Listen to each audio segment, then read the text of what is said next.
It's lovely, actually lovely Saturday morning here, and we're on the 13th of August, mid-month.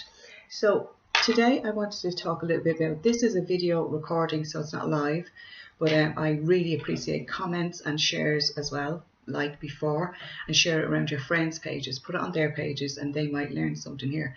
So Angel Station 101, that's what I'm calling it today. Angel Station 101. So you're very welcome, and I'm going to talk to you about working with angels.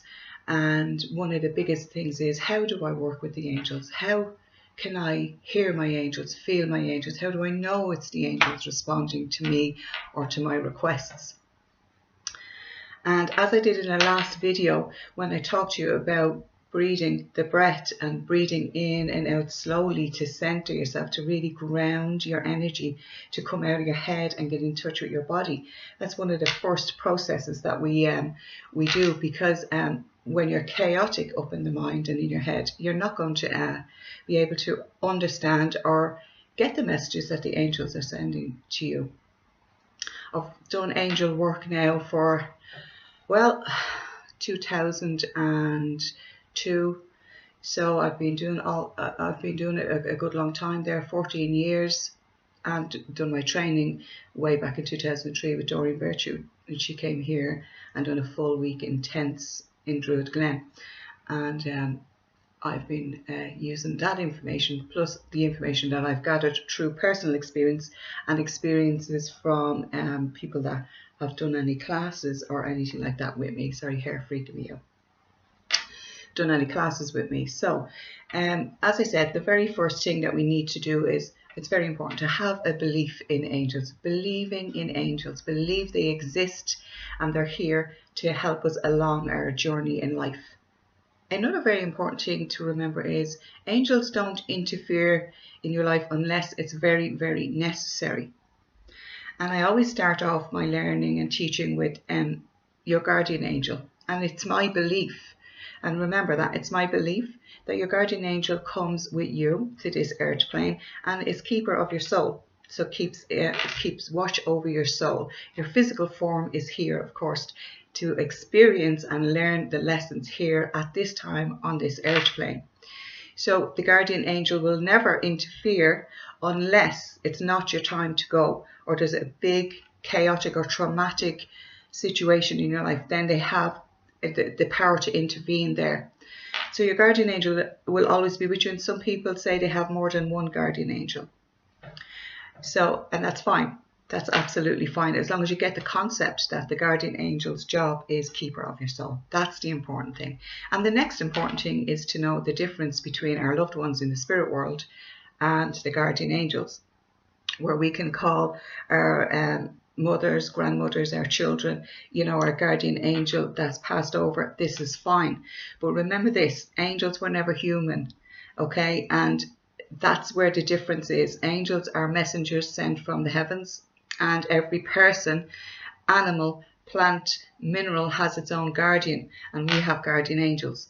Our loved ones certainly can watch over us and intervene in our lives as well, but there just is that difference there. So that's another thing to kind of maybe take on board to try and understand. And it's perfectly fine if you wanted to call your loved ones your guardian angel, by the way. It's just understanding the difference in a guardian angel. The guardian angel's job is keeper of your soul, and your loved ones are watching over you in the physical plane as well. And then you have the archangels. And the archangels obviously overseers of the guardian angels. And the archangels have huge responsibilities in all areas of our existence. But the important thing here is, when we're working with the archangels, is you have to invoke or call them in. You have to give them permission to work with you. So you don't have to give your guardian angel permission to work with you, because your guardian angel's job and only job is keeper of your soul, to work with you. So next thing is, what do you want to do? Like, what help do you need, and what archangel is available to help you in the situation that you're in? For example, Archangel Michael is one of the most popular ones, and he'd be the one to do with your protection, cutting cords, releasing negative energy, clearing your space, protecting your loved ones, your property, and all of those things, letting go and filling that space with positive energy. So Archangel Michael's job is huge, and he is defender. It's more like defender of the universe, but he is there to defend any darkness. And when we're worried about anything, whether it's a small or large thing, we can call on Archangel Michael and ask him to surround the situation and protect it and release us from anything that's negative in our lives. So we have to invoke or invite Archangel Michael in. He's there, he's omnipresent, which means he is like God. So that's his name, really. He is like God. He can be anywhere at any time. We heard the funny stories of your car parking spaces, and I called on Archangel Michael when I was fearful and things like that. So, and for our children as well, if you're worried about them, my kids would be laughing at me, but I used to send Archangel Michael out after them when they were going out to watch over them if I was concerned or worried about them. Archangel Michael is the overseer, and anyway, he is like one of the biggest angels up in the heavens, and he doesn't mind helping you out, but you have to call him, you have to invoke, and it's the same with all the archangels. You have to ask them to come in, and then you have to learn about these angels. What's their qualities and what do they bring? You know what I mean? So as I said, Michael's is protection, removal of negative energies, negative vibrations, and then we'd have Raphael. Why would we call Raphael in? Raphael is known as the healing angel, working with healers, people in the medical field, but also we can ask him in to assist us during any healing process. Okay, so when you learn the different traits for the different archangels, then you can understand why I want to call on that particular angel. So that's another thing to understand about the angels. And the next thing is, how do I know they've heard my request or my prayer? How do I know that? Well, it's watching out for the signs. Now, we could say, please, Archangel Michael, help me through. I'm having a difficult time in my relationship. And Archangel Uriel is really good for healing emotions and stuff like that. And we can call on him during a process of asking for help with difficult times in relationships, we just say. You have to become receptive, and you have to go into that little place of quiet and calm and be clear about what you're asking help for. That's another thing that you have to understand and learn how to do. Now, this might sound like, oh my God, I have an awful lot of work to do to understand and work with the angels. But really, this is just work on yourself. This is just work on you becoming receptive and wanting to connect and communicate with these beautiful angelic beings that are there to assist and help us along the way. And as I said, it's an everyday thing for me now. I think about a particular angel for a particular thing. And sometimes we're the ones that get in the way of blocking what's coming back from these lovely angelic beings. So ways that we can understand that the angels have heard our message. The first thing is, have you got a belief in angels? Do you believe angels exist? Do you believe they're here to help us on this plane, work through the hard times or the good times? Another thing is, don't forget about your good times and thank the angels constantly, even if you haven't experienced a return from what you've asked for. That's another thing that maybe people forget to do as well. So remember to say thanks and let it go. Here's a really hard thing. I liken it when you've sat down and you've penned a letter and you've asked your angels in the letter to please assist you with this, this, this, and this, or called on a couple or a particular few angels. And you put it into an envelope and you're writing the address, because you know the address, 101 Heavenly Estate or whatever. You stick the stamp on, you post a letter and you let it go. Now you might be contemplating, I wonder when I'll hear back from them. But letting it go is one of the keys to working with angels and how they'll respond back to you. So it's all about you being receptive, understanding a process that is there and in place. So the breathing and a little bit of meditation to come out of your mind and connect into your body is really, really important. And then to ask from a place of sincerity, to be very clear on what it is you want help with and what angel you're asking to help you. So these are a few little pointers to get you in the right direction of understanding how to work with the angels. And it really is magical once you kind of get into that kind of vibe and understand that they're there. They certainly won't make you do anything, and they certainly don't fix things completely for you. So it's like, oh yeah, I rang that person up and said, could you fix that? Because I can't. It's not really like calling the plumber, because the plumber's going to come with his tools, and you know that. It's like you send it out there and you just let it be, and whatever comes back from that comes back from that. You do need a lot of patience. Another thing is the angels will try to get their message back to you or let you know that they heard your prayer through signs. And how do we recognize these signs? Of course, the feather is one of the things, the calling card, isn't it? And, you know, feathers appearing in places that you wouldn't normally see a feather. That's a sign to me. You know, I know that out there there's flocks of birds dropping feathers constantly. And I remember in the beginning, you know, I was going, oh, there's a feather, there's a feather, there's a feather, there's a feather, you know. And I remember having a shelf, my husband asking me, have you got enough yet for your set of wings, you know? And my young son, Josh, running in with filthy, dirty crow feathers. I'm going, Mom, look what I got for you, you know. But when feathers appear in places that you wouldn't normally expect them to be in, it's a sure sign that the angels have heard you and understand you, okay? And it all works off your vibration as well. So getting yourself into the right energy and the right mode is very important. So watch out for the feathers in unusual places, places that you wouldn't normally see them in, okay? And that's one big sign. Another big sign is to do with numbers. Constantly and repetitively seeing a number 111, 333, 222, 444 in sequence. Doreen Virtue brought out the brilliant book Angel Numbers, and therefore you know, you can look them up if it's something that you're repeatedly seeing. Another way is through your dreams. And I'm not saying having a big dream of an angel coming by you, but something that was put into your dream during the night or whatever, and you woke up feeling a feeling of, I understand that situation now. You know, in hindsight or whatever, I understand that situation now. So working with the angels can be very magical and a lot of fun. Angels like your energy to be high and good vibrational energy, but they certainly do come around you when your energy is low and you're feeling down and sad as well. The thing is this, our whole vibration changes when we go through grief, sadness, any emotional pain or disruption in our lives or trauma. It changes our energy, our aura around us changes. So the duller our energy feels, the harder it is for you to feel those angels' energies in around you. I had my aura photographed years ago, and I was always very intrigued on how different your energy is at different times.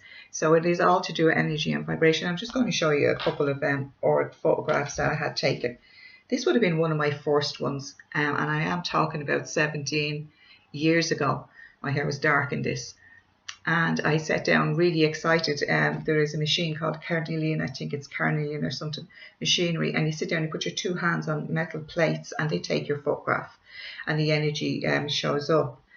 And I was so excited to have this done in the RDS, like I said, 17 years ago. And I was dying to see what colour I was. As a matter of fact, I was convinced it was going to be all bright and gorgeous and bubbly. But it came out like that. Red with some purple, hint of purple in around my face there. So the guy set me down and tried to tell me I was very angry, which made me angry, which made me laugh actually, because I don't think I was very angry at that time.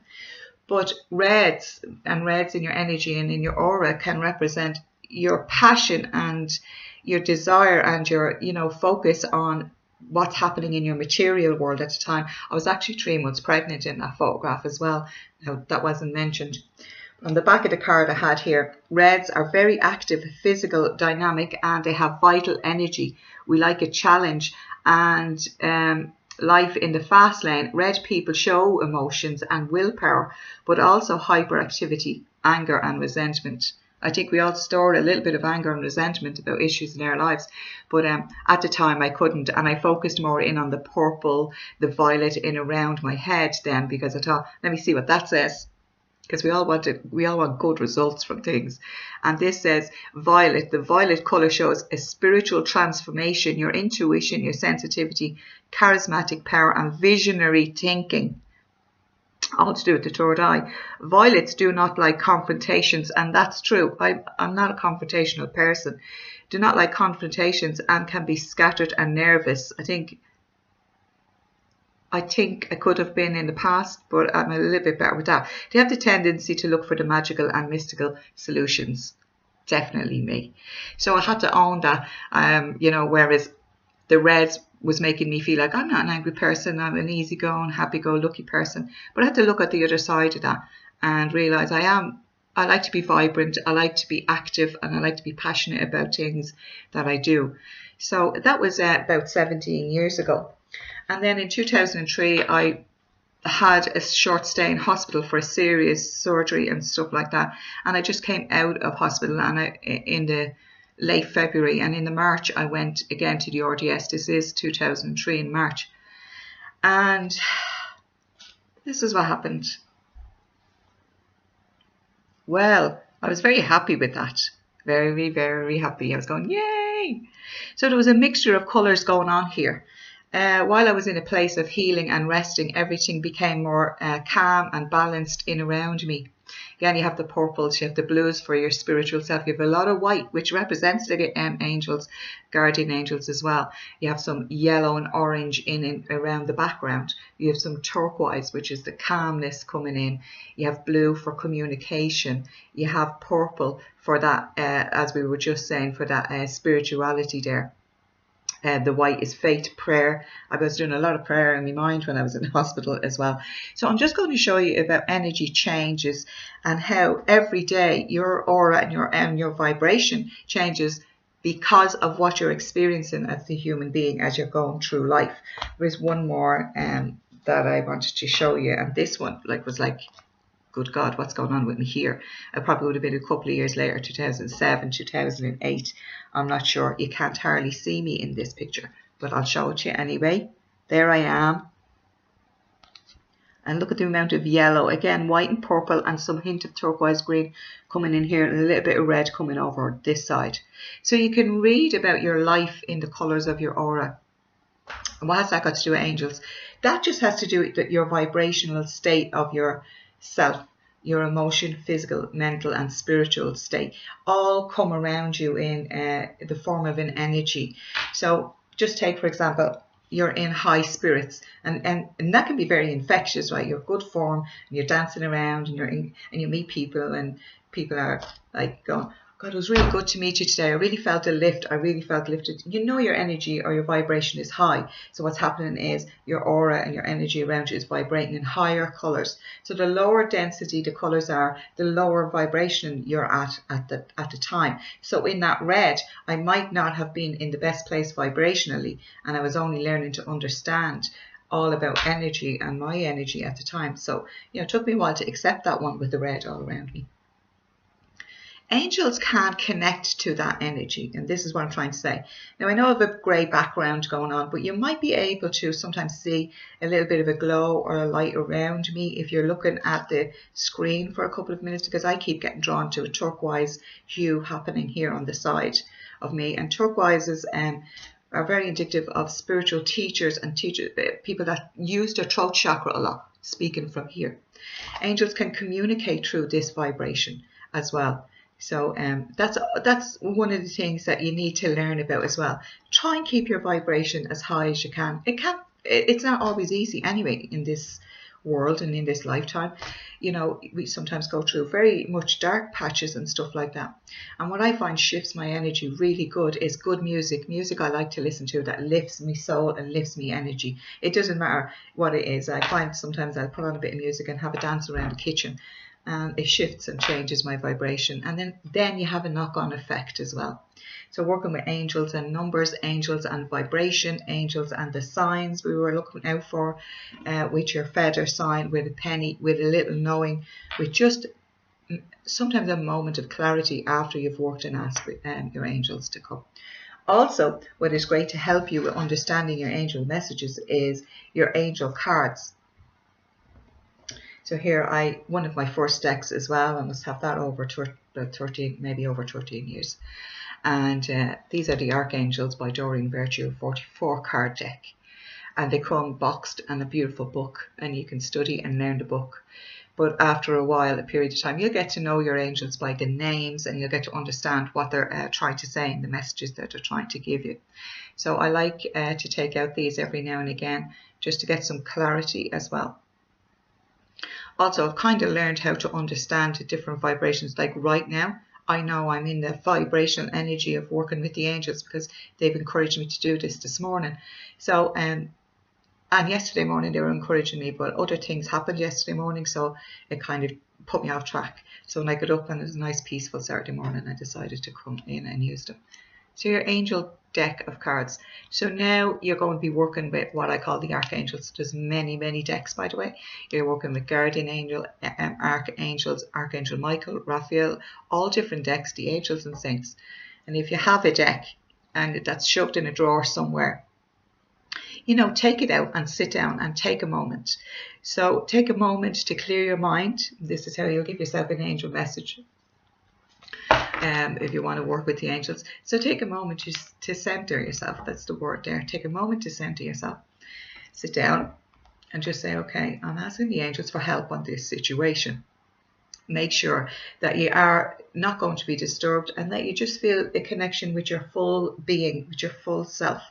The breathing is very important, and the grounding, you know, just sit quietly. If you want to, you can light your candles and play a little nice music to get your mind into a nice vibration as well. This really helps. The angels are always listening, and they're always ready to kind of connect as soon as the call goes out. So as soon as we send out that signal, but it has to come from a very clear place. So you have to be clear, you know, what am I doing here? If you're chaotic and running around going, let me pull an angel card and see what's happening, you're not very focused.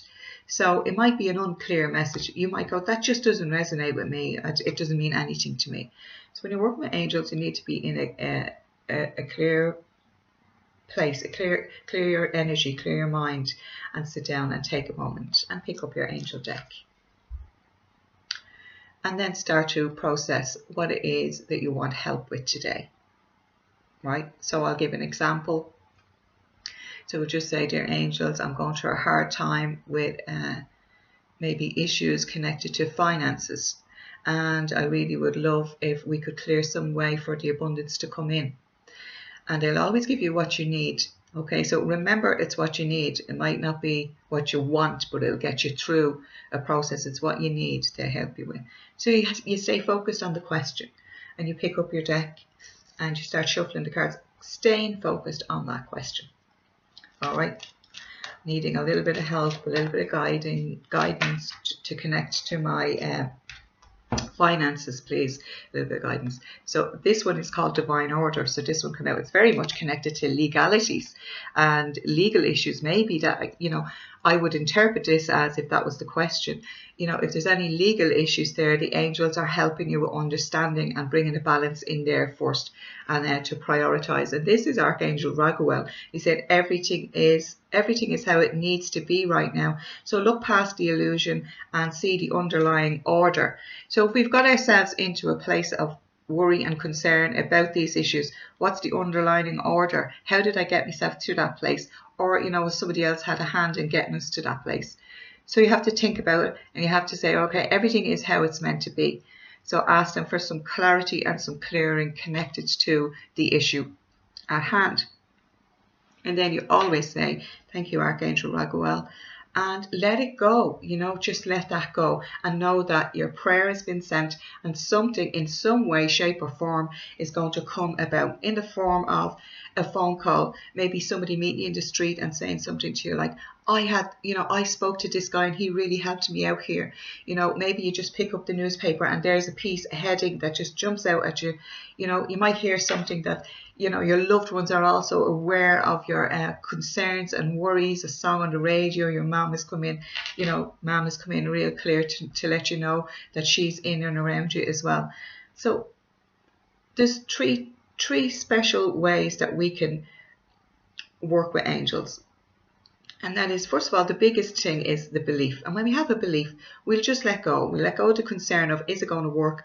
Am I going to work with them? We have an understanding of how the angels in their angelic realms and their meanings and all of that, and how it works and how that works. And we have the ability to let go. And then we will receive the messages, whether it's through the feather, the angel has heard you and the feather has fell down, or, you know, I keep seeing the number. We'll just take, for example, we keep seeing a repetitive number, and 88 has come into my mind for now, so let me see what that means. And we keep seeing the number 8 or 88, and it's saying great abundance is yours and prosperity is flowing to you in ever increasing amounts. Feel grateful and be sure to pass along the flow to others as you feel guided. So you might see repetitive numbers connected to the 8s, which is connected to abundance and finances and stuff like that.